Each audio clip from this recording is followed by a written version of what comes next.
Welcome guys, welcome back to P2P। यार last exercise में हमने एक्सरसाइज 7.1 पूरी तरीके से खत्म कर दिया था जी, जो थी सिर्फ डिस्टेंस फार्मूला पे बेस्ड, उस पे और कुछ भी नहीं था। तो जो नेक्स्ट एक्सरसाइज है वो है एक्सरसाइज 7.2। उसमें एक फार्मूला और बढ़ जाएगा और वो भी सिर्फ एक ही फार्मूले पे बेस्ड एक्सरसाइज होगी मेरे हिसाब से, क्योंकि देखो डिस्टेंस फार्मूला हमको पहले से आता है अब, और एक और फार्मूला बढ़ जाएगा, बस और कुछ भी नहीं करना है। तो देर नहीं करते, देखते हैं एक्सरसाइज 7.2। जो क्वेश्चन कराने लायक होंगे वो मैं कराऊंगा, जो आपको होमवर्क देने होंगे मैं होमवर्क के लिए दूंगा, क्योंकि सारे क्वेश्चंस मैं यहाँ पे नहीं कराऊंगा। ठीक है, तो आओ देखते हैं कि सेकंड फार्मूला कौन सा है जो हमको आज पढ़ना है और उस पे बेस्ड कौन कौन से क्वेश्चन है। आ जाओ, देखो लास्ट एक्सरसाइज में हमने पढ़ा था कि ए बी की बीच की डिस्टेंस क्या होती है। अगर ए पॉइंट जो है वो x1 y1 है और बी पॉइंट जो है वो x2 y2 है, थोड़ा सा रिवाइज कर लेते हैं।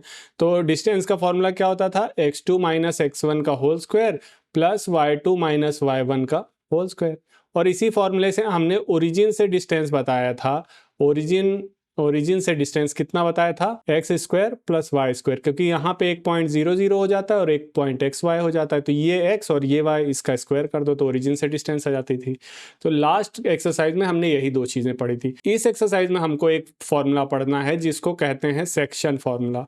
अच्छा, इसको बहुत ध्यान से पढ़ना, क्योंकि इस पे बेस्ड क्वेश्चन थोड़े से टफ लग सकते हैं। हालांकि टफ होते नहीं है, लेकिन अगर आप सही से समझोगे नहीं तो टफ लगेंगे। पहले सेक्शन होता क्या है वो देखते हैं। सेक्शन फॉर्मूले का मतलब क्या है, देखो मान लो दो पॉइंट है, वही ए पॉइंट मतलब x1 पॉइंट y1 पॉइंट, ये ए पॉइंट है मान लेते हैं, और बी पॉइंट है कोई जो कि है x2 और y2। इतना समझ में आया, ये एक लाइन है।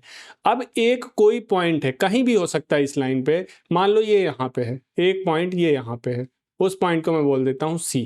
आया समझ में, एक पॉइंट C है जो कि इस लाइन को डिवाइड कर रहा है ना। अब वो कैसे डिवाइड कर रहा है वो मुझे नहीं पता कि इधर वाली साइड कितनी लंबी है, उधर वाली साइड कितनी लंबी है, जबकि हमने पिछले एक्सरसाइज में इक्वी डिस्टेंट वाला फॉर्मूला पढ़ा था। अभी मैं इक्वी डिस्टेंस की बात नहीं कर रहा हूँ, अभी मैं बात कर रहा हूँ तो किसी रेशियो में डिवाइड कर रहा है। वो रेशियो इक्वल है या नहीं है मुझे नहीं पता, किसी रेशियो में डिवाइड कर रहा है। तो मान लेते हैं वो रेशियो क्या है कि यहाँ से यहाँ की डिस्टेंस है m1, डिस्टेंस या रेशियो मानो इसको, ये रेशियो कितना है m1 और इधर वाला रेशियो है m2। आया समझ में, हमें अभी पता नहीं है कि m1 कितना है, मैंने इसको इस रेशियो को माना, मतलब ये डिस्टेंस का रेशियो इस डिस्टेंस से रेशियो कैसा है m1 और m2। ठीक है, और ये पॉइंट कौन सा है C, इस पॉइंट को मैं मानता हूं x, y। अच्छे से समझ लेना, नोटेशंस अच्छे से देख लेना। फर्स्ट पॉइंट है x1 y1, सेकंड पॉइंट है x2 y2, और जो पॉइंट डिवाइड कर रहा है C पॉइंट, उसके इक्वेशन या उसके कोऑर्डिनेट क्या है x, y। और यहाँ से जो रेशियो है वो कितना है m1, यहाँ से जो रेशियो है वो है m1, और यहाँ से रेशियो जो है वो कितना है m2। ठीक है, तो ये जो x होगा, ये वाला x, ये x होगा m1, ये वाला m1 into x2, m1 x2 plus ये m2 के साथ इधर वाला x1 upon m1 plus m2। आया समझ में, m1 जब लिया तो x2 लेना है, m2 जब लिया तो x1 लेना है, m1 x2 plus m2 x1 divide by m1 plus m2। और ऐसे ही सेम y के लिए लिखेंगे, इस y के लिए क्या होगा, m1 के साथ y2 प्लस m2 के साथ y1 divide by m1 plus m2। अब ये काम कब आएगा ये हमको देखना है। ये होता है सेक्शन फॉर्मूला। सेक्शन फॉर्मूला का मतलब है ये कोऑर्डिनेट ऑफ पॉइंट है, इस पॉइंट का कोऑर्डिनेट है। अगर हमको कोई कह दे कि एक पॉइंट C है जो इस लाइन को डिवाइड कर रहा है, मान लो 5:7 में, ए बी लाइन को 5:7 में डिवाइड कर रहा है, तो m1 हो गया हमारा 5, m2 हो गया 7। आ गई बात समझ में। क्वेश्चन में कहेगा कि हमारा जो C पॉइंट है वो फर्स्ट लाइन को m1 और m2 में डिवाइड कर रहा है, तो वो 5 7 में कर रहा है। ठीक है, तो वो कहेगा उस पॉइंट के कोऑर्डिनेट निकालो। उस पॉइंट के कोऑर्डिनेट मतलब मुझे क्या निकालना है, x निकालना है और y निकालना है। तो ये x का फॉर्मूला ये है और y का फॉर्मूला ये है। अब इसमें एक स्पेशल केस बन सकता है। क्या स्पेशल केस बन सकता है, देखो ये स्पेशल केस ये बन सकता है कि ये पॉइंट C सेंटर पे है, सेंटर पे है, समझ गए, वही जो हम इक्वी डिस्टेंट पढ़ रहे थे।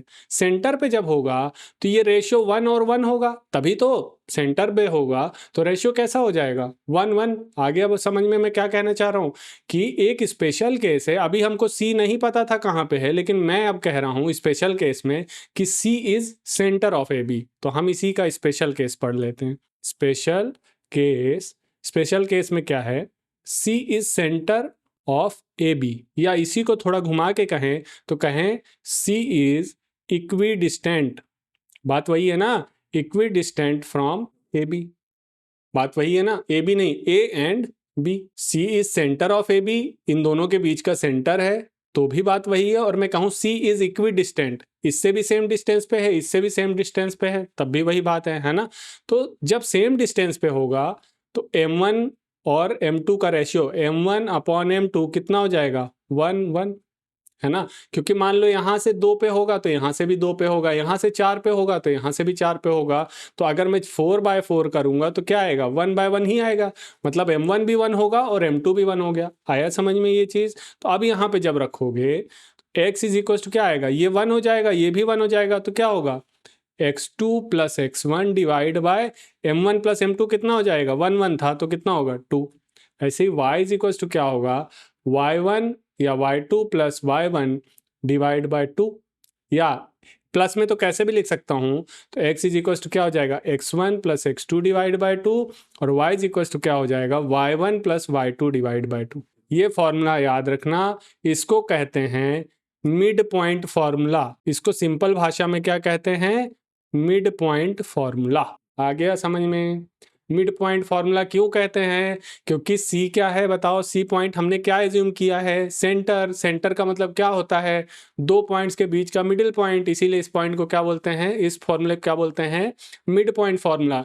ये कोई फॉर्मूला अलग नहीं है, ये उसी से आया है, लेकिन हमने सीधे हम बार बार m1 m2 रखने की जगह अगर कोई कह देगा कि कोई पॉइंट है जो मिड पॉइंट पे है तो हम उसका x सीधे निकाल सकते हैं। कैसे सीधे निकाल सकते हैं, जो दो पॉइंट्स दिए उनका x1 x2 ऐड करके 2 से डिवाइड करो, ऐसे ही y1 y2 ऐड करके 2 से डिवाइड करो, तो उसका मिडिल पॉइंट आ जाएगा। आगे समझ में, ठीक है। ये जो सी पॉइंट रहता है इसका एक और नाम रहता है, इसको कहते हैं पॉइंट ऑफ इंटरसेक्शन। कभी क्वेश्चन में ऐसा लिखा आ जाए तो कंफ्यूज नहीं होना, इसको क्या कहते हैं, पॉइंट ऑफ इंटरसेक्शन। देखो अभी तक हमने क्या क्या पढ़ा, फिर से रिपीट कर देता हूँ। सेक्शन फॉर्मूला कुछ नहीं है, एक ए पॉइंट है एक बी पॉइंट है, उसके कोऑर्डिनेट दिए हैं x1 y1, इसके दिए हैं x2 y2, और ये एक सी पॉइंट है जिसका हमको कोऑर्डिनेट निकालना है x और y, है ना, हमें पता नहीं है। तो x कैसे निकलेगा, ये जो रेशियो है वो क्या है, m1 m2 है, तो ये फॉर्मूले से निकलेगा। अब अगर मिड पॉइंट दे दे तो m1 1 हो जाएगा, m2 भी क्या हो जाएगा, 1 हो जाएगा, तो ये x2 प्लस x1 या x1 plus x2 divide bye 1 plus 1 2, ये सीधा। तो इसको कहते हैं मिड पॉइंट फॉर्मूला या सेंटर फॉर्मूला या इक्विडिस्टेंट फॉर्मूला, हालांकि उसको बोलते हैं मिड पॉइंट फॉर्मूला है। ठीक है, इतना क्लियर हुआ। अब क्वेश्चन थोड़ा दूसरे तरीके से घुमा सकता है। पहले का तरीका क्या था कि उसने x और y पूछा, ये वाला x और ये वाला y। अब एक और तरीका है, क्या पूछ सकता है, देखो सेम चीज में हमारे पास a है x1 y1, फिर दूसरा है x2 y2, एक पॉइंट c है, इसको क्या बोलते हैं, पॉइंट ऑफ इंटरसेक्शन। इसके क्या है कोऑर्डिनेट x और y, और हमारे पास पता है कि यहाँ से ये जो रेशो होता है वो होता है m1 और ये जो रेशो होता है वो m2। तो ये फॉर्मूला हमको पता था। x का फॉर्मूला क्या होता है, m1 x2 plus m2 x1 divide by m1 plus m2, और ऐसे ही y के लिए क्या होगा, m1 के साथ y2 प्लस m2 के साथ y1, और एक होता है m1 प्लस m2। इतना क्लियर हुआ। इसमें एक और वेरिएशन होता है, वो जब क्वेश्चन अगर उस टाइप का आएगा तो मैं बताऊंगा, नहीं तो उसकी कोई ज़रूरत नहीं। वो थोड़ा सा मतलब शायद हमारे लेवल का ना हो, तो इसीलिए मैं अभी उसको नहीं बता रहा हूँ। ठीक है, अभी आप वो भूल जाओ। और इसी में हमने मिड पॉइंट फार्मूला पढ़ा है। मिड पॉइंट फार्मूला ठीक है, क्या है, x1 plus x2 divide by 2 is equal to x, और y is equal to y1 plus y2 divide by 2। इतना क्लियर हो गया।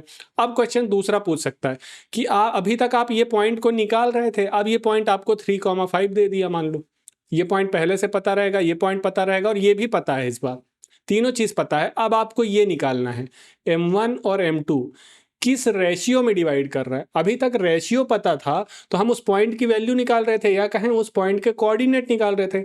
अब हमको रेशियो निकालना है। तो जब भी रेशियो निकालने का क्वेश्चन आए तो ऑलवेज अज्यूम, क्या अज्यूम करना है, देखो ऑलवेज अज्यूम, मैं लिख देता हूं, if you have to find ratio, if you have to find ratio m1 and m2, if you have to find the ratio, जब भी रेशियो फाइंड करने का क्वेश्चन आए तो क्या लिखा है मैंने, always assume that point C, always assume that point C, ये वाला point divides the AB A B को कैसे डिवाइड करेगा, इन रेशियो, किस रेशियो को एज्यूम करना है हमेशा, के रेशियो 1, हमेशा क्या एज्यूम करना है, के रेशियो 1। उसका फायदा क्या है, अगर मैं m1 m2 एज्यूम करूंगा तो मेरे पास दो अननोन हो गए, समझ गए, दो अननोन हो जाएंगे। जैसे ही दो अननोन होंगे तो उसको सॉल्व करने के लिए मुझे दो इक्वेशन चाहिए, कभी कभी दो इक्वेशन हमको नहीं मिलती है, आ गई बात समझ में।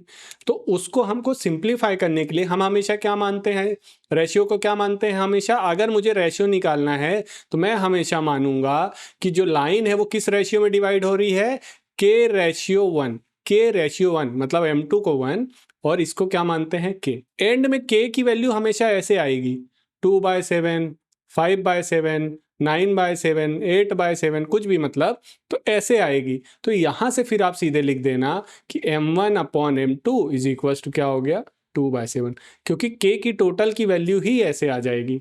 आ गई बात समझ में। लेकिन हमेशा आपको रेशियो जब निकालना हो तो आप अज्यूम क्या करोगे, k रेशियो 1। इस एक्सरसाइज में इस फॉर्मूले पे बेस्ड ही क्वेश्चन होंगे और डिस्टेंस फॉर्मूले पे। तो आओ कुछ क्वेश्चंस देखते हैं, इसके अलावा और कुछ भी नहीं, क्वेश्चंस देखते हैं तो आपको क्लियर हो जाएगा कि मैं क्या कहना चाह रहा हूँ। क्वेश्चंस करेंगे भी, और क्वेश्चंस करने के बाद हम लोग अगर वो ऐसे रहेंगे कि उसको होमवर्क में दिया जा सकता है तो मैं होमवर्क में भी दूंगा, ठीक है। आओ देखते हैं एक्सरसाइज 7.2। देखो एक्सरसाइज 7.2 क्या कह रहा है, find the coordinates of the point which divides the join of -1,7 and 4,3 in the ratio 2,3। कितना सिंपल क्वेश्चन है, वही क्वेश्चन है बिल्कुल जो अभी तक हम सेक्शन फॉर्मूला में पढ़ रहे थे। क्या कह रहा है क्वेश्चन कि -1,7 और 4,-3 को किस रेशियो में डिवाइड करने वाले, 2/3, 2/3 में डिवाइड करने वाले पॉइंट को निकालना है हमको, ये एक्स वाई निकालना है। तो एक्स का फॉर्मूला क्या होता है बताओ, एक्स इज इक्वल टू होता है m1x2 plus m2x1 divide by m1 plus m2, यही होता है ना।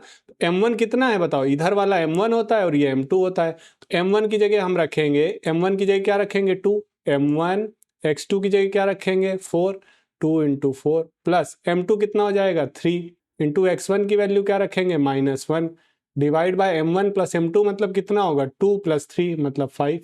आया समझ में। तो ये हो जाएगा 8 - 3 डिवाइड बाय 5, तो ये हो जाएगा 5 डिवाइड बाय 5 दैट मीन्स 1। तो x की वैल्यू कितनी आई 1, है ना। ऐसे y क्या निकालेंगे, y इज इक्वल टू होगा m1 y2 plus m2 y1 divide by m1 plus m2, ठीक है। तो y is equal to m1 की वैल्यू क्या है 2, y2 की वैल्यू क्या है बताओ -3 प्लस m2 की वैल्यू क्या है 3 और y1 की वैल्यू है 7 और ये हो जाएगा 5।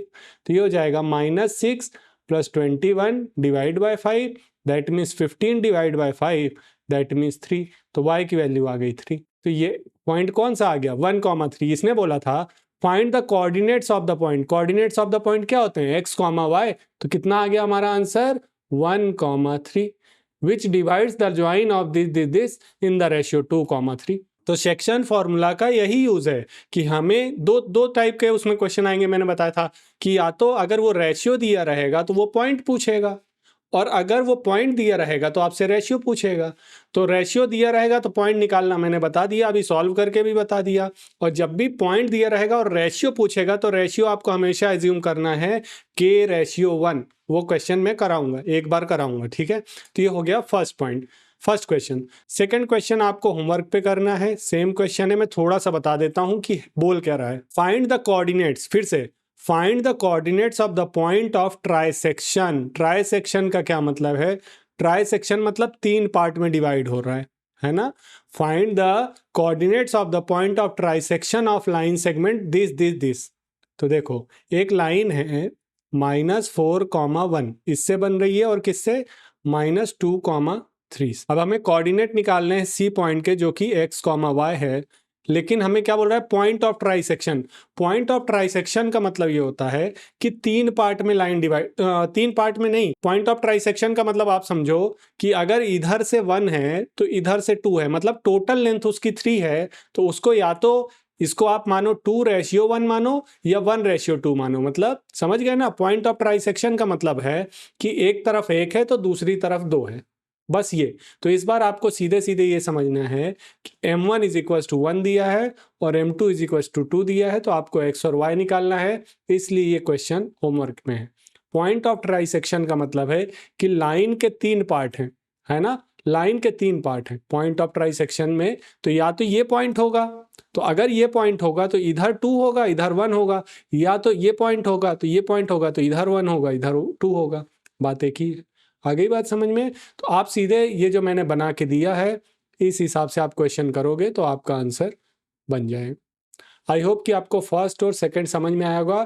थर्ड करते हैं। थर्ड बहुत बढ़िया क्वेश्चन है और बहुत इंपॉर्टेंट क्वेश्चन भी है, ठीक है। देखो थर्ड क्वेश्चन पहले हम अच्छे से समझते हैं। क्या कह रहा है? To conduct sports day activity, sports day activity चल रही है in your rectangular shaped school. तुम्हारा स्कूल कैसा है? रेक्टेंगुलर शेप्ड है और उसका ग्राउंड कौन है? ABCD। देख लो यहाँ पे हमारे फिगर में, ये रहा A, ये रहा B, ये रहा C और ये रहा D। रेक्टेंगुलर शेप का ग्राउंड है हमारा, वहां पे स्पोर्ट्स डे चल रहा है। Lines have been drawn with chalk powder at a distance of 1 metre.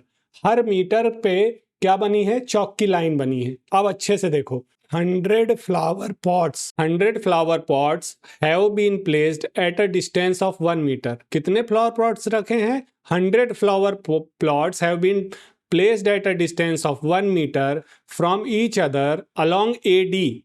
ये जो AD है, देखो ये AD है, ये यहाँ से यहाँ AD है, तो इस पे कितने फ्लावर पॉट्स रखे हैं? 100 फ्लावर पॉट्स रखे हैं और कितने मीटर की डिस्टेंस पे रखे हैं?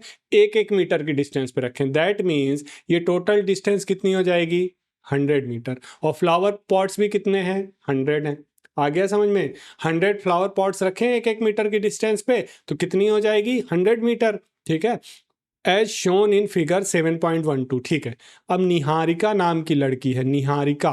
देखो Niharika runs 1/4 distance AD, 1/4 of distance AD run कर रही है। 1/4 का मतलब क्या है? टोटल डिस्टेंस AD की कितनी है? 100, तो उसका 1/4 क्या होगा? 100 इंटू 1/4, तो मतलब 25 मीटर। आया समझ में? निहारिका ने कितना? Niharika runs 1/4 of the distance AD on the second line. इधर से सेकेंड लाइन पे है, इधर से सेकेंड लाइन पे है। आया समझ में?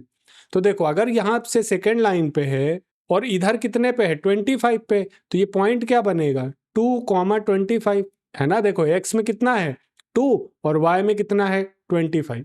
बस यही इस क्वेश्चन में खास बात है। अगर ये निकाल ले जाओगे तो क्वेश्चन कुछ है ही नहीं। फिर उसके बाद क्या बोल रहा है? यहाँ पे क्या है? सेकेंड लाइन पे रन कर रही and posts a green flag. उसके हाथ में कौन सा ग्रीन फ्लैग लगा दे रही है? यहाँ पे ग्रीन फ्लैग लगाई है G, ठीक है। अब क्या रही है? Preet runs 1/5 of the distance AD, 1/5 of the distance AD। तो डिस्टेंस AD है कितना? 100, उसका कितना रन कर रही है? 1/5, मतलब कितना रन कर रही है? 20। तो जो प्रीत है, ये लड़की प्रीत जो है वो कितना रन कर रही है? इस पॉइंट इधर 20, ठीक है ना।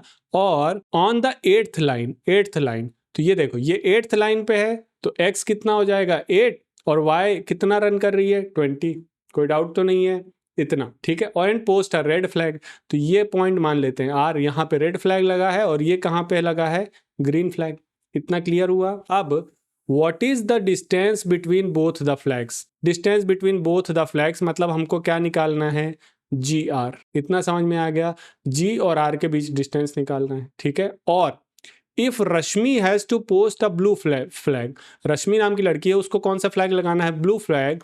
Exactly half way between the line, जो GR लाइन है उसके एग्जैक्टली हाफ में कौन सा फ्लैग लगाना है? B, मतलब मिड पॉइंट पे। तो कौन सा फॉर्मूला लगेगा? मिड पॉइंट फॉर्मूला अगर लगाना है तो क्या कह रहा है? Where should she post her flag. Where should कहाँ पे लगाए? मतलब हमको वो पॉइंट निकालना है जहां पे उसको फ्लैग लगाना है। क्वेश्चन समझ लो अच्छे से। क्वेश्चन का मतलब ये है कि देखो पहले तो एक लड़की थी जिसका नाम निहारिका था, तो निहारिका रन कर रही थी कौन सी लाइन पे? देख लो अच्छे से कौन सी लाइन पे। मैं एक बार दूसरे कलर का पेन ले लेता हूं तो आपको अच्छे से क्लियर हो जाएगा। देखो ये सेकेंड लाइन पे रन कर रही थी, ये निहारिका जो है वो सेकेंड लाइन पे रन कर रही थी, और कितना रन किया था उसने, 1/4 ऑफ एडी। तो एडी 100 था तो 1/4 25 आया, तो हमने यहाँ 25 पॉइंट ले लिया, और सेकेंड लाइन पे रन कर रही थी तो 2,25 आया। ऐसी दूसरी लड़की थी, वो 8th लाइन पे रन कर रही थी और वो 1/5 डिस्टेंस रन किया था, तो हमने 8th और 1/5 ऑफ एडी निकाला था तो 20 आया था। अब क्वेश्चन ये है कि इन दोनों के बीच डिस्टेंस निकालो, तो डिस्टेंस का फॉर्मूला हमको पता ही है, हम निकाल लेंगे। और फिर उसने बोला है कि अगर दूसरी लड़की रश्मि है, वो यहाँ बीच में इन दोनों पॉइंट्स के बीच में एक फ्लैग लगाना चाहती है ब्लू कलर का, तो वो कहाँ पे लगाएगी, तो हमको पॉइंट्स निकालना है मिड पॉइंट फॉर्मूला से। ठीक है, आओ क्वेश्चन को करते हैं, क्वेश्चन में हमको गिवन है कि Niharika runs on second line पे रन कर रही है and 1/5 of AD.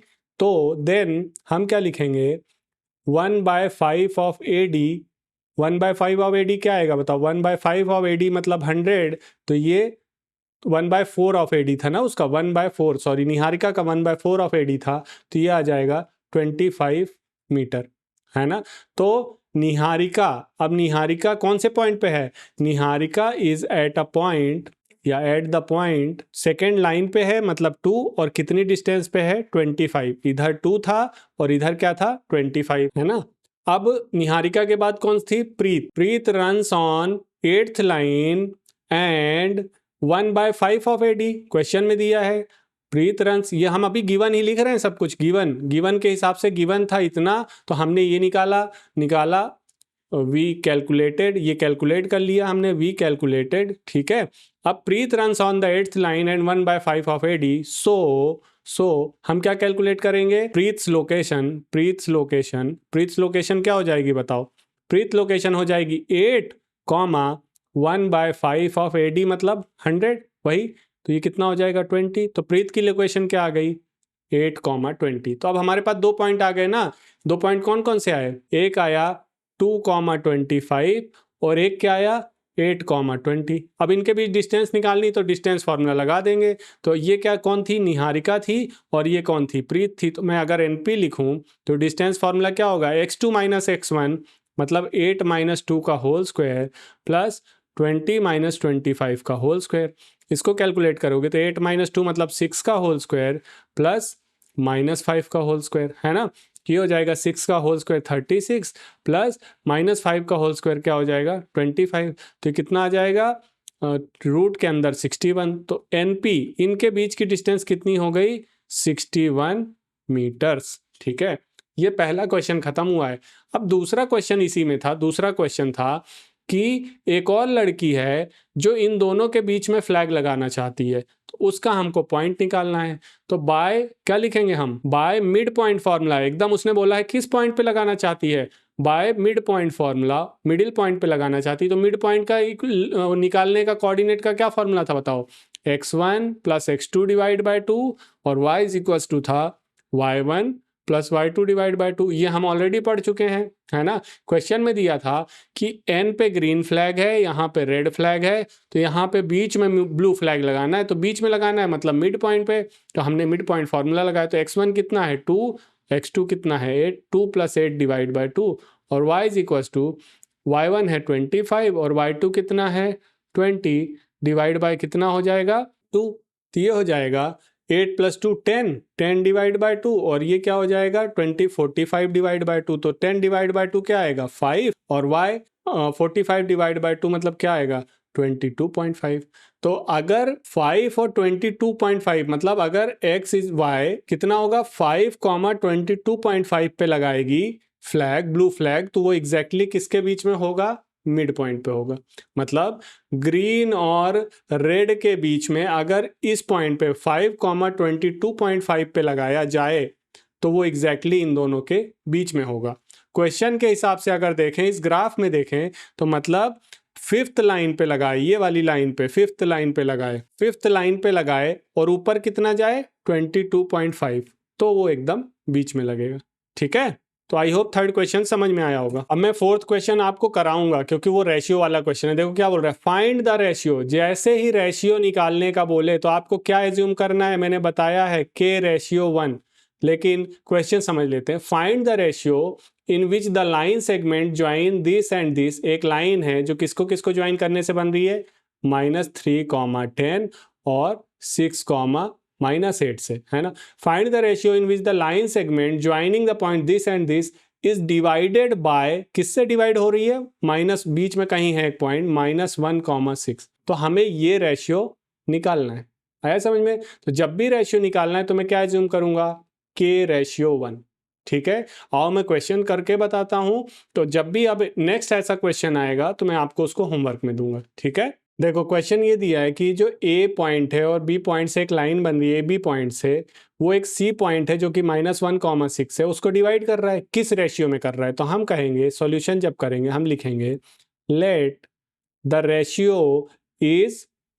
Ratio is K/1। हमेशा क्या मानना है, K/1। तो यहाँ पे आप लिख दो K, यहाँ पे लिख दो 1। देन अकॉर्डिंग टू कौन सा formula, according to section formula. According to section formula क्या होता है, फॉर्मूला लगाओ, x इज इक्वल टू क्या होता है, m1x2 plus m2x1 divide by क्या होता है, m1 प्लस m2। ऐसे ही y इज इक्वल टू क्या होता है, m1y2 plus m2y1 divide by m1 plus m2। बस इसमें रख दो। ये x कौन सा होता है, ये वाला x, ये वाला इस पॉइंट का x होता है ना, जो डिवाइड कर रहा है वही वाला x होता है। तो यहाँ पे रखेंगे x की जगह क्या रखा, -1।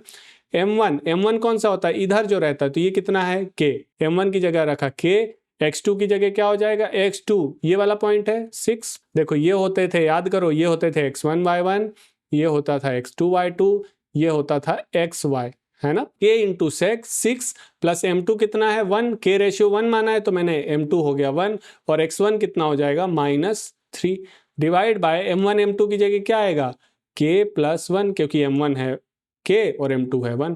ऐसे ही y की जगह मैं रखूंगा, y कौन सा पॉइंट है, ये वाला, y की जगह रखा मैंने 6 is equal to m1y2, m1 मतलब k, y2 कितना है -8 प्लस m2 मतलब 1 और y1 कितना है 10 divide by K+1। Cross multiply करो, क्रॉस मल्टीप्लाई करोगे तो इधर -1 इंटू क्या आ जाएगा, K+1 इज इक्वल टू यहाँ पे होगा 6K -3, है ना, 6K -3। यहाँ पे होगा -K -1 is equal to 6K -3। K को इधर ले आओ तो ये -K -6K हो गया और ये -3, ये +1 हो गया, तो ये हो जाएगा -7K is equal to minus कितना हो गया 2। K इज इक्वल टू हो गया था -2/-7।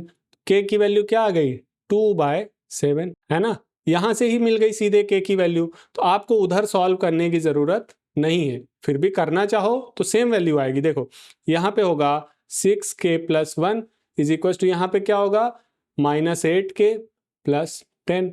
अभी हो जाएगा 6K + 6 is equal to -8K + 10। K को इधर ले लो तो 6K + 8K is equal to 10 - 6। तो ये हो जाएगा 14K इज इक्वल टू क्या होगा, 10 - 6 मतलब 4, तो K इज इक्वल टू होगा 4/14, 2 2s are 4, 2 7s are 14। तो यहाँ से भी K कितना आया 2/7। तो रेशियो कितना आ गया, हमने रेशियो एज्यूम किया था K/1, रेशियो एज्यूम किया था K/1, तो K/1, K की वैल्यू आई 2/7/1, मतलब कितना आ गया 2/7। दैट मीन्स m1 और m2 की वैल्यू कितनी आई, अगर मैं m1 m2 के फॉर्म में लिखूं तो m1 की वैल्यू 2 और m2 की वैल्यू क्या आएगी 7। तो हमेशा K/1 एज्यूम करोगे तो आपका क्वेश्चन काफ़ी इजी हो जाएगा। आप एंड में लिख दोगे, आप एंड में सीधे m1 m2 नहीं लिखना, आपको लिखना है ratio in which point C divides AB, ratio in which point C divides AB is 2/7। अच्छा, थोड़ा सा एक कॉन्सेप्ट मैं आपको बता देता हूँ, कभी कभी ये माइनस में आ जाता है, कभी कभी माइनस में आता है। तो अगर देखो A B और ये पॉइंट C है ना, मैंने अभी आपको जो सारे फॉर्मूले पढ़ाए हैं उसमें मैंने ऐसा अज्यूम किया है कि ये जो C पॉइंट है वो इनके कहाँ पे है, बीच में, कहाँ पे है, बीच में है। लेकिन अगर यही K की वैल्यू अगर माइनस में आ रही है, ये सिर्फ ये बात रिप्रेजेंट करता है कि ये पॉइंट A है, ये पॉइंट B है और C पॉइंट कहीं इसके बाहर है। समझ गए, मतलब C पॉइंट बीच में ना होके उसके थोड़ा सा बाहर है। उससे कंफ्यूज नहीं होना आपको। अगर माइनस में आता है तो आपके दिमाग में क्लिक होना चाहिए, देखो इसको क्या बोलते हैं, ये कहाँ कैसे कर रहा है, इंटरनली कट कर रहा है ना इसको, और इसको बोलते हैं एक्सटर्नली। तो जब भी एक्सटर्नली कट करेगा तो उसको बोलेंगे माइनस में आएगी रेशियो, और यहाँ पे क्या आएगी, प्लस में। ठीक है, ये मैं आपको कॉन्सेप्ट के लिए बता रहा हूँ, ऐसा क्वेश्चन 10th में शायद नहीं आएगा। लेकिन के रिप्रेजेंट क्या करता है, के अगर पॉजिटिव है तो हमारा पॉइंट इंटरनली कट कर रहा है, के अगर निगेटिव आ जाता है तो उसका सिर्फ एक मतलब है कि वो कैसे कट कर रहा है, एक्सटर्नली। ठीक है, तो आई होप 4th क्वेश्चन समझ में आया होगा। जब भी रेशियो मानना हो आपको सीधे के रेशियो मानना है, के रेशियो 1 और के की वैल्यू निकाल देनी। चलते हैं 5th की तरफ। फिर से देखो, find the ratio in which line segment joining this and this. फिर से रेशियो ही निकालना है। Find the ratio in which line segment this and this is divided by the X axis. Third point नहीं दिया है, थर्ड पॉइंट नहीं दिया इस क्वेश्चन में, यही खास बात है। उसने क्या किया, कहा है कि ये जो पॉइंट ए है और बी है, ये ए और बी से जो लाइन बन रही है वो किससे डिवाइड हो रही है, एक्स एक्सिस से, एक्स एक्सिस से डिवाइड की जा रही है। तो यहाँ पे एक्स एक्सिस से डिवाइड की जा रही है, तो अब हमको निकालना है। ठीक है, and also find the coordinate of point of division, मतलब यहाँ पे जो एक्स कॉमा वाई है वो भी निकालना है। ठीक है, अब क्वेश्चन को थोड़ा अच्छे से समझो, जो मैं कहना चाह रहा हूँ, जो मैंने बताया था वहीं से इसको पकड़ सकते हो आप। देखो, अगर कोई भी लाइन है, ये लाइन, और ये एक्स एक्सिस से कट कर रहा है, एक्स एक्सिस से, या उल्टा सोचें हम थोड़ा सा कि ये हमारी एक्स एक्सिस है और ये वाई एक्सिस है। ये लाइन ऐसी है, मान लेते हैं ये हमारी ए लाइन, ए और बी लाइन है। ये देखो, कट बाय एक्स एक्सिस हो रही है, एक्स एक्सिस से कट हो रही है। तो ये जो पॉइंट आएगा यहाँ पे, जहाँ पे कट हो रही है, वो तो किस एक्सिस पे रहेगा, एक्स एक्सिस पे ही रहेगा ना वो पॉइंट। तो एक्स एक्सिस पे रहेगा, एक्स की वैल्यू तो कुछ होगी, पर वाई की वैल्यू क्या होगी, 0। बस यही था इसका कॉन्सेप्ट, आया समझ में। एक्स एक्सिस से कट हो रही है, उसने पॉइंट नहीं दिया था। अगर आप इतना दिमाग नहीं लगाओगे, पॉइंट नहीं दिया हुआ है तो मैं क्या करूं, तो पॉइंट नहीं दिया है, लेकिन उसने एक कंडीशन दी है कि जो हमारी लाइन ए बी है, फिर से बताता हूं, ये एक्स एक्सिस है, ये वाई एक्सिस है, मान लेते हैं ये वाई एक्सिस है, और ये जो हमारी लाइन है ए बी, ये किससे कट हो रही है, देखो किससे कट हो रही है, एक्स एक्सिस। ये जो भी पॉइंट बनेगा ये रहेगा तो एक्स एक्सिस पे ही, क्योंकि ये दोनों का इंटरसेक्शन पॉइंट है, तो ये एक्स एक्सिस पे तो रहेगा ही। तो एक्स एक्सिस पे हमेशा वाई क्या होता है, 0। एक्स भले कुछ भी हो, लेकिन वाई तो क्या रहेगा, 0। तो हमको पॉइंट मिल गया, पॉइंट क्या मिला, एक्स कॉमा 0। आया समझ में, बस इतना सा था। इसके बाद क्वेश्चन में कराता हूँ आपको। ठीक है, देखो सोल्यूशन करते हैं।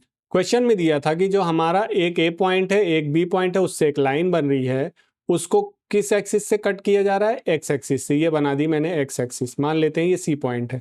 तो ये इसको मैंने लिखा है, since point C is on the X axis, point C is on the X axis, let's assume its coordinates are X comma 0। X तो कुछ रहेगा लेकिन वाई 0 हो जाएगा। बस यही एक इसमें से हमको दिमाग लगा के निकालने वाली बात थी। एंड हमको रेशियो भी निकालना है, तो हमने लिखा let's point C divides the line A B. कौन सी लाइन को, ए बी को। Let point C divides the line A B. जब भी रेशियो निकालना है तो हम क्या एज्यूम करेंगे, हमेशा के रेशियो 1। आगे बात समझ में, तो ये आ गया के और ये आ गया 1।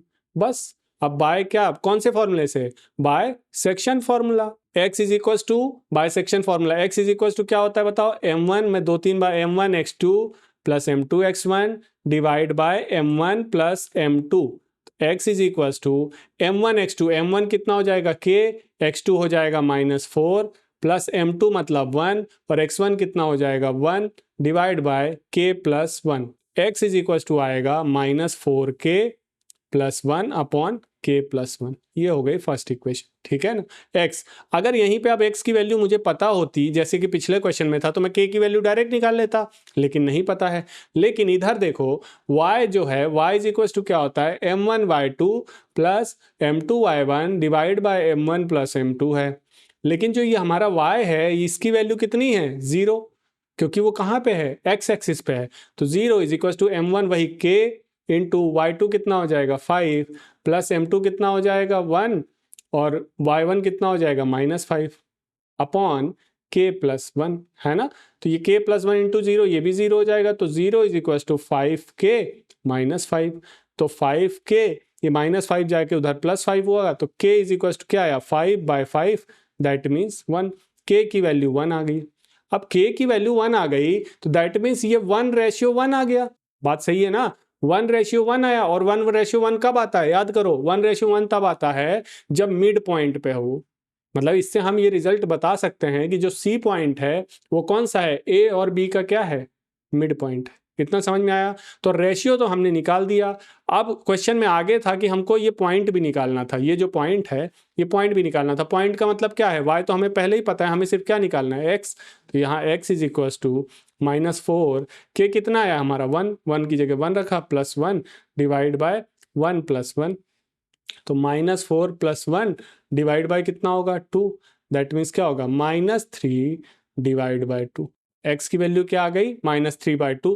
हमारा आंसर क्या होगा, रेशियो में क्या आएगा, रेशियो आएगा 1 एंड x, y कितना आ जाएगा, x, आएगा -3/2, 0। आई बात समझ में। बस इसमें दिमाग लगाने वाली बात इतनी सी थी कि वो x एक्सिस पे है, मतलब y 0 है। अगर आप ये पता नहीं कर पाते तो अगर आप इसको y को y ले लेते तो आप k की वैल्यू कभी नहीं निकाल पाते। आ गई बात समझ में। चलते हैं सिक्स्थ की तरफ। देखो सिक्स्थ क्या कह रहा है, if this this this and this, 4 point दिए हमको, are vertices of parallelogram, this are vertices of parallelogram taken in order. Taken in order का मतलब ये होता है कि, मतलब टेकन इन ऑर्डर का मतलब होता है पहले ये, फिर ये, तो फिर ये, तो फिर ये, मतलब ऐसे ही साइक्लिक ऑर्डर में चलना है, या तो इधर से चलो या फिर इधर से चलो। टेकन इन ऑर्डर का मतलब ये होता है। और इसमें भी ऐसे चलेंगे, है ना, मतलब पहले ये लिखेंगे, फिर ये लिखेंगे, फिर ये लिखेंगे, फिर ये लिखेंगे। तो if this are vertices of parallelogram taken in order, find x और y, find x and y। अब थोड़ा सा पैरेललोग्राम की प्रॉपर्टी पता होना चाहिए। पैरेललोग्राम की प्रॉपर्टी पता नहीं रहेगी तो ये क्वेश्चन में आप फंस जाओगे। देखो पैरेललोग्राम की प्रॉपर्टी होती है दो, पैरेललोग्राम की क्या प्रॉपर्टी होती है कि एक तो ऐसा बना होता है वो थोड़ा सा, है ना, पैरेललोग्राम ऐसा होता है, सामने वाली साइड्स पैरेलल होती हैं, ठीक है। दूसरा, सामने वाले एंगल्स इक्वल होते हैं। ये हमने पढ़ी है लास्ट एक्सरसाइज में, ये सब पढ़ रखा है कि पैरेललोग्राम जो है उसकी सामने वाली साइड्स पैरेलल होती हैं और क्या होता है, अपोजिट एंगल्स इक्वल होते हैं। अपोजिट एंगल्स मतलब इसके इक्वल ये होगा और इसके इक्वल होगा। इसकी एक और प्रॉपर्टी रहती है कि जो इसके डायगोनल्स होते हैं, डायगोनल्स किसको बोलते हैं, इसको, डायगोनल्स जो होते हैं वो बाइसेक्ट करते हैं। बाइसेक्ट वर्ड याद रखना, diagonals of parallelogram bisect each other. Bisect each other का मतलब क्या है कि जहां पे वो एक दूसरे को कट करते हैं, मान लो ये कट किया यहाँ से, तो यहाँ से ये इक्वल ये होता है और ये इक्वल ये होता है। बस इसी प्रॉपर्टी का यूज करना है यहाँ पे, ठीक है। तो 6th क्वेश्चन में कराता हूं या मैं आपको थोड़ा सा हिंट दे देता हूं, आप उसको कर लेना, ठीक है। 6th क्वेश्चन, अब देखो ये क्वेश्चन है, हमें ए बी सी डी दिया है, हमें गिवन क्या है बताओ, गिवन है A B C D is a क्या, parallelogram. A B C D parallelogram है। तो हम उसको बताएंगे एग्जामिनर को कि हमको क्या पता है कि diagonals of parallelogram bisect each other. हम क्या कहेंगे, वी नो दैट, हम टीचर को अपने बता रहे हैं, हमें सिर्फ गिवन इतना है कि ए बी सी डी या पैरेललोग्राम है और ए बी सी डी इसके पॉइंट्स कौन से दिए हुए हैं, ठीक है। तो हम उसको कहेंगे since we know that diagonals of parallelogram bisect each other, है ना, ये हमें पता है। सो क्या होगा, अब देखो देखते हैं। एक डायगोनल तो ये है ए सी, एक डायगोनल ये है डी, आया समझ में। तो ये जो पॉइंट है इसका मतलब बाइसेक्ट ईच अदर का पॉइंट, ईच अदर का क्या मतलब है, इसके इक्वल में ये रहेगा और इसके इक्वल में ये रहेगा।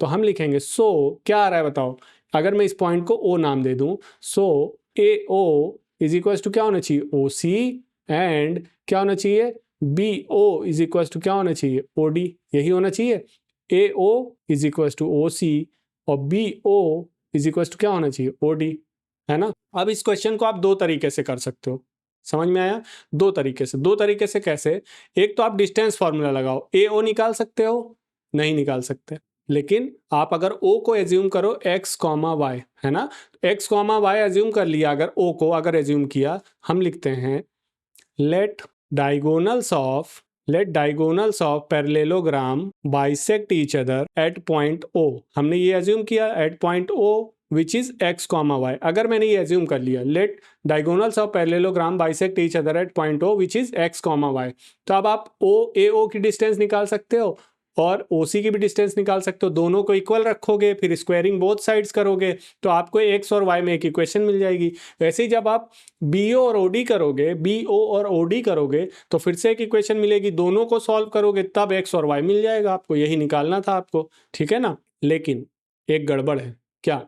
देखो हमें ये पॉइंट नहीं पता है, क्या हमें यहाँ पे y नहीं पता है, हमें यहाँ x नहीं पता है, तो टू मैनी अननोन्स हो जाएंगे, मतलब बहुत सारे अननोन हो जाएंगे जो हमको नहीं पता है। तो आप क्या करोगे, इसको x y एज्यूम नहीं करो, ठीक है। हमें सिर्फ इतना क्या पता चल गया, diagonals of parallelogram bisect each other. इसका क्या मतलब है, ये साइड और ये साइड इक्वल है। अब उल्टा घुमा के सोचो तो हम कहें कि ये जो पॉइंट है ओ पॉइंट दोनों से क्या है, इक्वी डिस्टेंस पे है, मतलब CO is equal to AO है, मतलब AO क्या है, इक्वी डिस्टेंट है। या और घुमा के सोचे तो हम बोले O है, A और C का क्या है, मिड पॉइंट है। आ गई बात समझ में, A और C का मिड पॉइंट क्या है, O। ऐसे ही B और D का भी क्या है, मिड पॉइंट O। यहां से क्वेश्चन ज्यादा इजी पड़ेगा। अब एक्चुअल में क्या करना है वो मैं बताता हूं। देखो क्या हम क्या कहेंगे, so we can say that O is mid point of AC, O is mid point of AC and BD का भी मिड पॉइंट है और AC का भी मिड पॉइंट है, यही बात है। अब मिड पॉइंट है तो मिड पॉइंट फॉर्मूला क्या होता है, मिड पॉइंट फॉर्मूला होता है x इज इक्वल टू क्या होता है, x1 plus x2 divide by 2 और y इज इक्वल टू क्या होता है, y1 plus y2 divide by, यही होता है ना। तो अगर इस पॉइंट की बात करें हम, इस पॉइंट की, है ना, इस पॉइंट की, तो अगर O के इस पॉइंट की बात करें, इसको हमने x y ना मान के हम इसको कुछ और मान लेते हैं। क्या मान ले बताओ, क्योंकि हमें यहाँ भी x निकालना है, यहाँ भी निकालना है, तो हम इसको मान लेते हैं PQ, है ना, PQ मान लेते हैं, ठीक है। तो हम यहाँ O विच इज क्या है, PQ, तो यहाँ x की जगह मैं क्या रखूंगा, P। तो x1 प्लस x2 पहले मैं किस में यूज कर रहा हूँ, फॉर साइड AC, मैं AC साइड के लिए यूज कर रहा हूँ, फॉर साइड AC, ये वाली AC साइड के लिए यूज कर रहा हूँ। तो मिड पॉइंट फार्मूला जब लगाऊंगा तो मिड पॉइंट फार्मूला x मतलब ये बीच वाला point P, x is equal to x1 plus x2 मतलब 1 प्लस x है ना, x1 plus x2 divide by 2। ऐसे y मतलब Q is equal to y1 plus y2 divide by 2। तो y1 प्लस y2 मतलब 6 प्लस 2 डिवाइड बाई 2, है ना। तो Q पॉइंट कितना आ गया, 6 to 8 divide by 2 that means 4, है ना। ये Q आया है, Q मतलब ये O का ये वाला 4 आया है। हमें इससे मतलब नहीं है, हमें क्वेश्चन में निकालना है ये x और ये y, ठीक है। अब देखो ये हमने AC के निकाला, अब ऐसे ही मैं फॉर साइड BD के लिए निकालता हूँ, BD के लिए। तो BD के लिए भी x इज इक्वल टू क्या होगा, अब इधर से करो वही चीज है, तो यही point. So x is equal to क्या होगा, x1 plus x2 that means 4 plus 3 divide by क्या होगा, 2।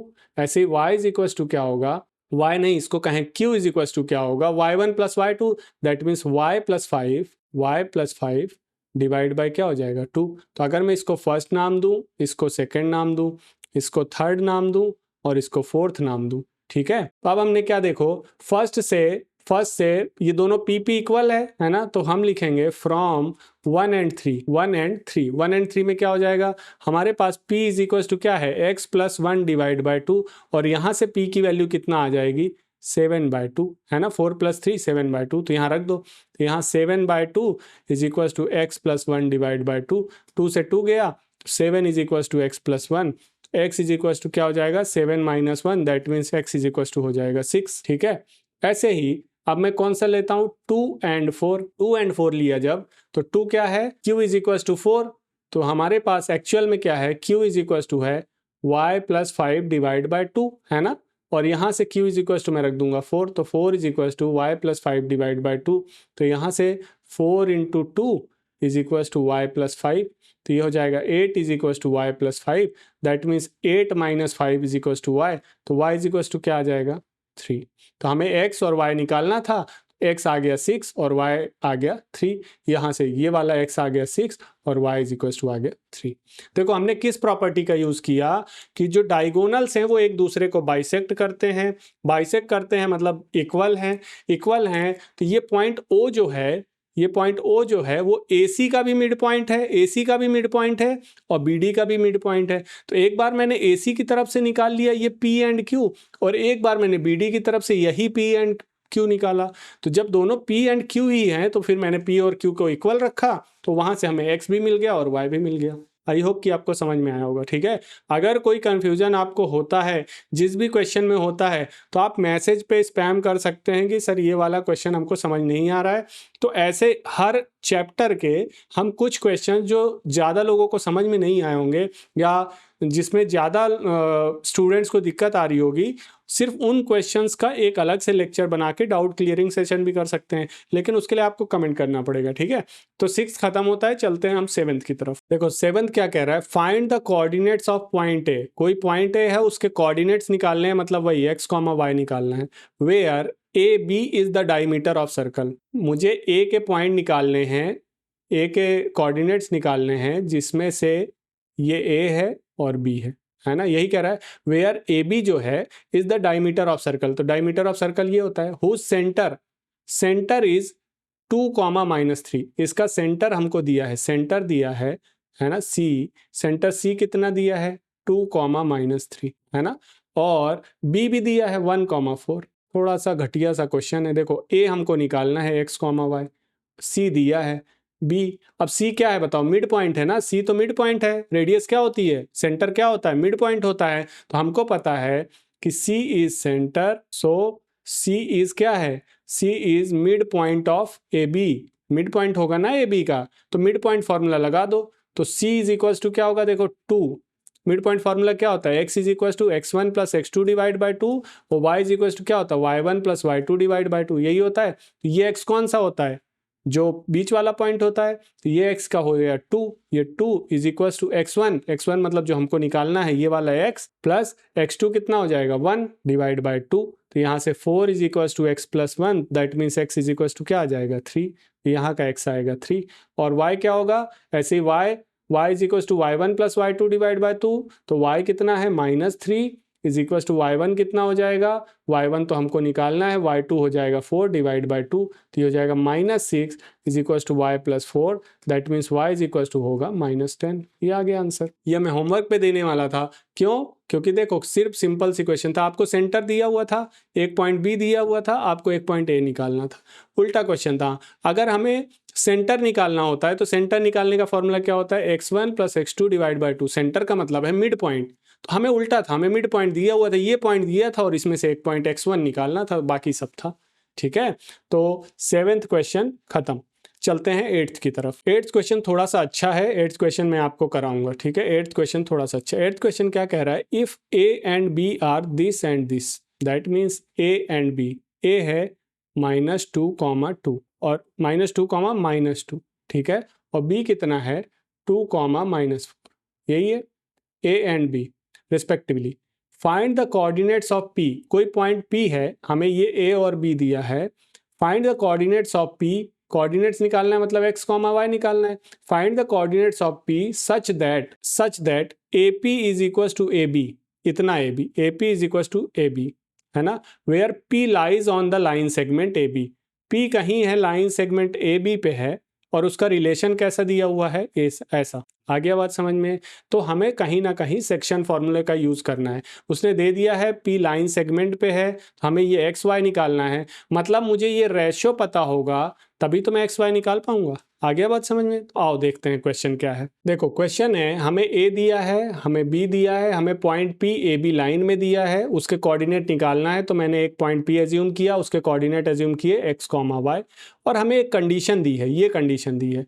लेकिन हमको एक्चुअल में अगर मुझे एक्स निकालना है सेक्शन फॉर्मूले से, तो क्या होना चाहिए बताओ, m1 x2 plus m2 x1 divide by m1 plus m2 है ना, बाय सेक्शन फॉर्मूला। और y इज इक्वल टू निकालना है तो क्या होना चाहिए, m1 y2 plus m2 y1 divide by m1 plus m2। That means मुझे m1 पता होना चाहिए और m2 पता होना चाहिए। और अगर मुझे m1 m2 निकालना है तो मुझे xy पता होना चाहिए। तो xy तो मुझे पता नहीं है, तो मैं m1 m2 और किसी तरीके से तो निकाल नहीं सकता हूँ। तो मुझे इस रिलेशन से m1 m2 निकालना है, ठीक है, आया समझ में।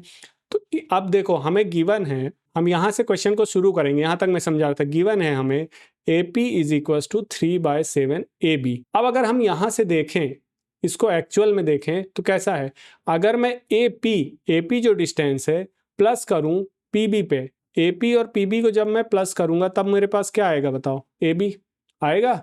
AP को और PB को प्लस करूंगा तब क्या आएगा, ए बी, है ना। इस इक्वेशन को मान लो फर्स्ट, या इस इक्वेशन को मान लो फर्स्ट और इसको मान लो सेकंड। अब देखो यहाँ ए बी की जगह ये वाली चीज़ रख दो, तो हमारे पास इक्वेशन फर्स्ट में जब रखेंगे तो A P is equal to क्या आएगा 3/7, और ए बी की जगह क्या रख दूंगा A P plus A B. कोई डाउट तो नहीं है, A P plus sorry A P plus P B. तो यहाँ आएगा 7AP is equal to 3AP plus 3PB आया।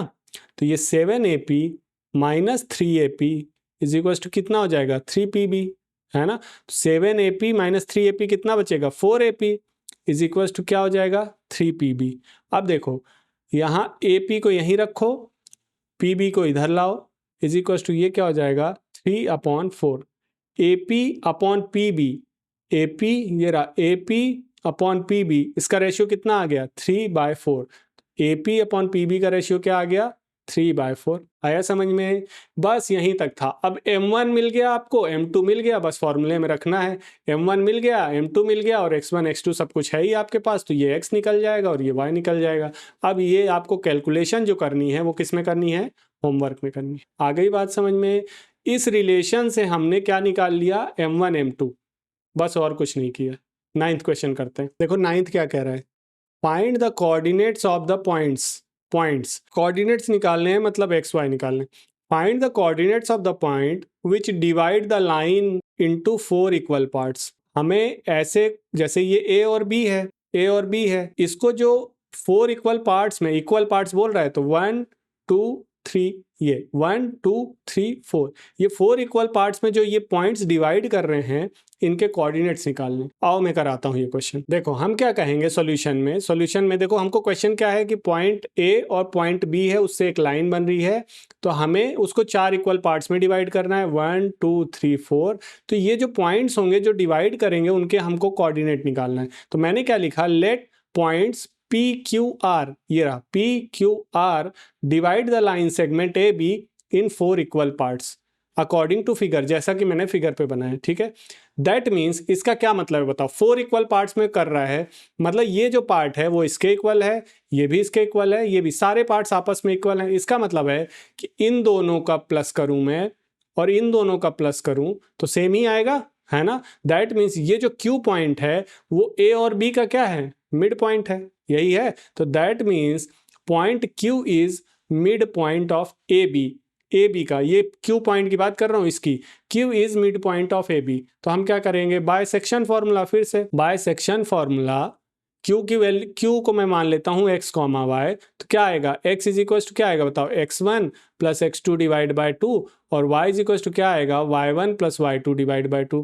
x1 कितना होगा -2, x2 कितना होगा 2 डिवाइड बाय 2, ऐसे ही y इज इक्वल टू क्या आएगा, y1 कितना होगा 2 और y2 होगा 8 डिवाइड बाय 2। दैट मीन्स ये तो 0/2, that means x is equal to आ जाएगा 0 और y इज इक्वल टू आ जाएगा 10/2, दैट मीन्स 5। Q की वैल्यू क्या आ गई, Q के एक्स वाई की वैल्यू क्या आई 0,5, दैट मीन्स ये पॉइंट क्या होगा 0,5। इस पे कोई डाउट तो नहीं है। 4 इक्वल पार्ट थे तो मैंने 2 पार्ट इधर किए 2 पार्ट इधर किए, दैट मीन्स ये बिल्कुल मिड पॉइंट है। सेम कंडीशन इसमें लगेगी। देखो अब मुझे P मिल गया, Q मिल गया है और A मुझे पता है, अब ये भी तो मिड पॉइंट है। ये किसका मिड पॉइंट है, इन दोनों का, क्योंकि सारे पार्ट्स आपस में इक्वल हैं। अब ये और ये इक्वल है, तो अगर मुझे P निकालना है, आप कहेंगे we know that P is mid point of, किस किस का मिड पॉइंट होगा, mid point of A and Q, है ना। A और Q का मिड पॉइंट होगा P, है ना। तो अब फिर से हम x इज इक्वल टू रखेंगे तो क्या होगा -2 प्लस 0 डिवाइड बाय 2, ये देखो -2 प्लस 0 डिवाइड बाय 2, और y इज इक्वल टू क्या हो जाएगा 2 प्लस 5 डिवाइड बाय 2। तो ये क्या हो जाएगा -2 डिवाइड बाय 2 और y इज इक्वल टू हो जाएगा 7 डिवाइड बाय 2, दैट मीन्स ये होगा -1 x इज इक्वल टू -1 और y इज इक्वल टू 7/2। तो जो p की वैल्यू आएगी वो आएगी -1, 7/2। सेम ऐसे R होगा, R किसका किसका मिड पॉइंट होगा, इसका और इसका। तो इसकी कैलकुलेशन आपको होमवर्क में रहेगी। आ गया बात समझ में? हमने सिर्फ कौन सा कॉन्सेप्ट यूज किया कि चूंकि 4 इक्वल पार्ट्स हैं तो पहले मैंने सेंटर वाले को निकाल लिया क्योंकि वो आउटर का मिडिल था, फिर मैंने मिडिल वाले निकाल लिए क्योंकि वो मिडिल के वो थे। ठीक है ना? चलते हैं 10th की तरफ। 10th आप होमवर्क पे करोगे। देखो क्या बोल रहा है, find the area of rhombus. Rhombus पहले क्या होता है, रोम्बस पहले समझते हैं कि रोम्बस होता क्या है। Find the area of rhombus, ये रहा, find the area of rhombus. Vertices दिए हैं चारों पॉइंट। रोम्बस होता है ऐसा तिरछा, स्क्वायर तो आपको पता है ना, स्क्वायर में चारों साइड्स इक्वल होते हैं, ऐसे ही रोम्बस में भी चारों साइड्स इक्वल होते हैं। लेकिन क्या होता है, ये मैंने बताया कि स्क्वायर जो होता है उसमें सारे एंगल 90 डिग्री के होते हैं, लेकिन इसमें सारे एंगल 90 के नहीं होते हैं, इसमें अपोजिट एंगल्स इक्वल होते हैं। ठीक है, तो क्या करना है हमको, हमें एक रोम्बस दिया, रोम्बस का मतलब है चारों साइड इक्वल है, सीधी बात, चारों साइड इक्वल है ना। और हमें चारों पॉइंट्स दिए हैं, कौन कौन से दिया है, 3,0, 4,5, -1,4 एंड -2, -1। ये टेकन इन ऑर्डर का हमेशा ध्यान रखना। टेकन इन ऑर्डर मतलब ऐसे ही चलेंगे, साइक्लिक चलेंगे, इधर से चलें या उधर चलें। और क्वेश्चन क्या है, find area of rhombus. Area of rhombus तो आपको हिंट दिया है सीधे, हिंट में क्या है, एरिया ऑफ रोम्बस होता है half into product of diagonals. Product of diagonals है ना, प्रोडक्ट ऑफ डायगोनल्स। तो हाफ इंटू, अगर मैं इधर ये एक डायगोनल बनेगा, अगर मैं इसको ए बी सी डी बोलूं तो हाफ इंटू ए सी इंटू एक और डायगोनल कौन सा बनेगा, बी डी, है ना। AC डिस्टेंस आप निकाल सकते हो, डिस्टेंस निकाल लोगे ना, ये 2 पॉइंट दिए तो डिस्टेंस निकाल लेना AC, और ऐसे BD की डिस्टेंस निकाल देना। तो half into AC into BD निकाल दोगे तो एरिया ऑफ रोम्बस बन जाएगा। इसीलिए क्वेश्चन होमवर्क पे है, क्योंकि आपको इस पे हिंट गिवन है, सारी वैल्यूज गिवन है, और कुछ भी आपको डिस्टेंस निकालने के अलावा कुछ और बहुत एक्स्ट्रा ऑर्डिनरी नहीं करना है। तो यहाँ पे हमारा चैप्टर 7 खत्म होता है। थोड़ा सा रिवाइज कर लेते हैं। चैप्टर 7 में हमने क्या पढ़ा है, डिस्टेंस फॉर्मूला पढ़ा है, फिर हमने मिड पॉइंट फार्मूला पढ़ा है, डिस्टेंस फार्मूला से ही बना था मिड पॉइंट फार्मूला। डिस्टेंस से हमने ओरिजिन का डिस्टेंस पढ़ा है, x² y² वाला कॉन्सेप्ट। फिर हमने सेक्शन फार्मूला पढ़ा, फिर रेशियोज कैसे एज्यूम करना है वो पढ़ा, और सेक्शन फार्मूला से ही मिड पॉइंट फार्मूला बना लिया। तो इसके अलावा 5 फार्मूले के अलावा पूरे चैप्टर में कुछ नहीं है। ठीक है, तो मुझे लगता है कि ये इजीएस्ट चैप्टर है। हालांकि इसमें जब हम 11th 12th में पढ़ते हैं तो कोऑर्डिनेट में थोड़े और बड़े क्वेश्चंस आते हैं, लेकिन बहुत इजी क्वेश्चंस है, बहुत ज़्यादा इजी क्वेश्चंस है। ठीक है ना, तो अब हम पढ़ेंगे नेक्स्ट शायद चैप्टर है ट्रिग्नोमेट्री, जिससे कि बहुत सारे बच्चे डरते हैं। लेकिन मैं आपको भरोसा दिलाता हूँ कि अगर आप क्लास को मेरी बहुत अच्छे से पढ़ोगे ना तो ट्रिग्नोमेट्री आप ऐसे चुटकियों में सॉल्व कर दोगे, कोई दिक्कत नहीं है। ट्रिग्नोमेट्री में कॉन्सेप्ट अगर सही है तो कोई दिक्कत नहीं होती है। ठीक है, तो नेक्स्ट चैप्टर होगा हमारा ट्रिग्नोमेट्री। तब तक के लिए बाय बाय।